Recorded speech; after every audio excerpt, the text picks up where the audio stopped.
Russia breaking news. Ukraine's top rift comes during bloodiest fighting in two-year war. During the most brutal phase of the nearly two-year-long conflict, President Zelensky of Ukraine and his senior military commander, General Valery Zaluzhnyi, are at odds with one another.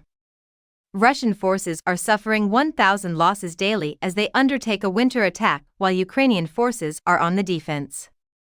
Despite suffering 473 casualties per square mile, Russia managed to gain just 56 square miles in January, according to Harvard's Belfer Center.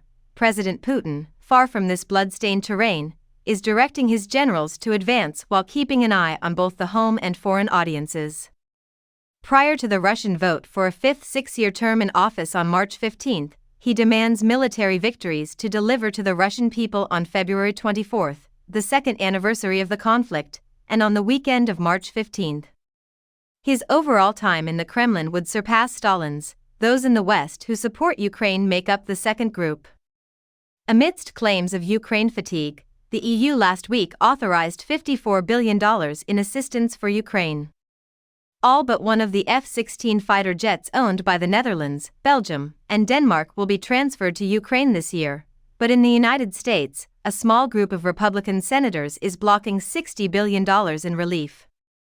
Trump has ordered his congressional allies to obstruct additional aid to Ukraine, likely as a result of his ongoing resentment over allegations that Mr. Putin assisted his 2016 campaign. In Moscow today, former Fox News personality Tucker Carlson will meet with Vladimir Putin for an interview. In August of last year, Mr. Carlson's interview with Mr. Trump was uploaded on X and garnered over 22 million views. This was nearly twice as many views as the Republican presidential debate that was airing at the same time. The president of Ukraine, who is often seen wearing an olive green suit, is often called the manager of a Ukrainian strip club by Mr. Carlson, who is known to wear a bow tie. Some, particularly in the U.S. Congress, could exploit a change in the commander-in-chief of the Ukrainian armed forces, and any public fallout afterwards, as additional evidence for why they shouldn't support further packages of U.S. assistance for Ukraine, cautioned retired Australian Major General Mick Ryan last week on his Futura Doctrina blog. Personalities are to blame for Ukraine's misfortune timing. With a keen eye on his audiences, Mr. Zelensky ascended to the pinnacle of Russian-speaking comedy and theater before becoming president in 2019. While 84% of Ukrainians trusted Mr. Zelensky before the war began, 62% do so now, according to a survey conducted 2 months ago by the Kyiv International Institute of Sociology. In contrast, an overwhelming 88% of respondents said they trusted General Zaluzhnyi.